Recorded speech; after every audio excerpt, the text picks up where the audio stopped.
The history of the space program is very impressive. Since its beginnings in 1958, NASA has grown to be one of the most revolutionary agencies in recorded history. With President Kennedy's goal to reach the moon by the end of the 1960s, I believe that this nation should commit itself to achieving the goal before this decade is out of landing a man on the moon and returning him safely to the Earth. And with the backing of the American public, technologies that would have seemed impossible in earlier years were being developed and perfected in record time. This drive and determination has never left the agency. Today, a new generation of researchers are gearing up for the next big step: crewed missions back to the moon, to Mars, and beyond. However, major challenges await. Questions of crew safety, medical concerns, the need for new technology development, and a host of other issues make this goal very daunting. To lead the way, robotic missions are being planned that can give researchers a better idea of what human crews can expect in space. I spoke with Mark Saunders at NASA Langley Research Center to help us understand how these robotic missions will work. Our robotic missions are actually precursors to what it is that we're trying to accomplish with humans. They're the probes that we're sending out to help us understand what it is that we're getting to when we send people there. They're testing new systems, collecting data about what's actually happening on the planet's surface as well as the atmospheres. We want to make sure that we understand this to the maximum extent so that we're always sending humans in a safe way. So Mark, what is the definition of a robotic mission? People think of robots in many different ways, and those of us in the agency actually do that as well. We're making spacecraft. You know, as an example, the Hubble Space Telescope is a robotic spacecraft.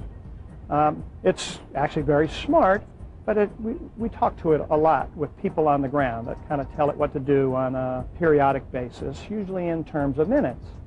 But as you get robots that are going farther out into the solar system, they need to really operate a lot on their own because it takes a long time for us to talk to them. So radio waves go out there and it's hours before we hear back from them.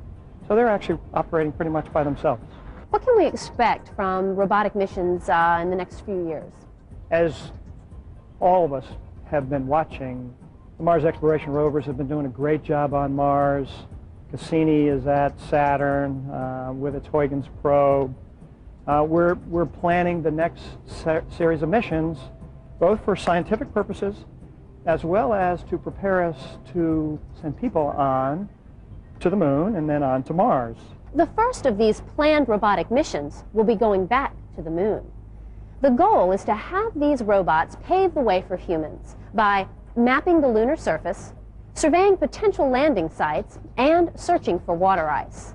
Now, tapping into water ice could be very important because human explorers could not only convert it into oxygen and hydrogen for breathing, but they could also use the gases to produce rocket propellant for future missions to Mars.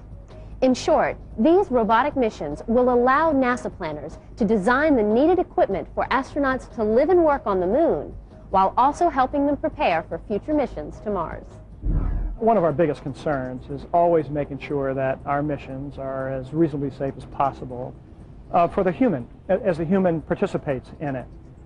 So when we send out robotic missions to the moon and to Mars, we're trying to understand what the moon and Mars represent in terms of their environmental conditions, what they're made of, are there any elements there both in the atmosphere on Mars or on the surface of the moon that might have some toxic properties, and as well as their physical characteristics, their composition, so that we understand when we build a human spacecraft to go with humans in it, that the system that we send is compatible with the environment that it's going to be in.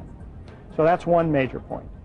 The second point is that, like the explorers of old, to the degree that we can use resources that we find, we want to be able to use those resources to help sustain them.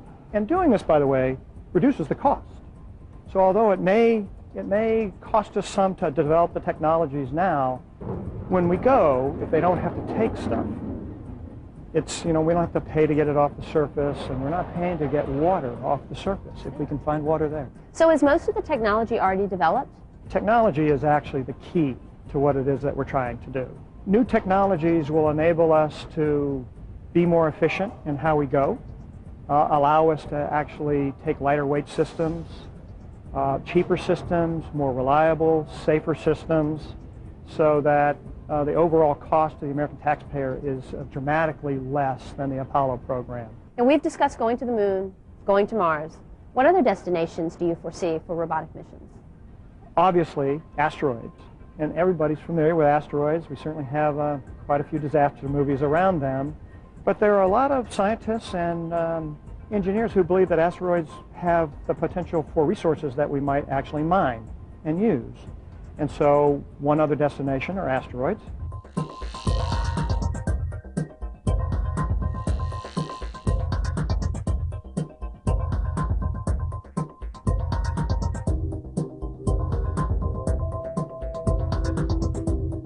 What our strategy is to begin to make small steps towards the moon, to Mars, and then on to destinations beyond that.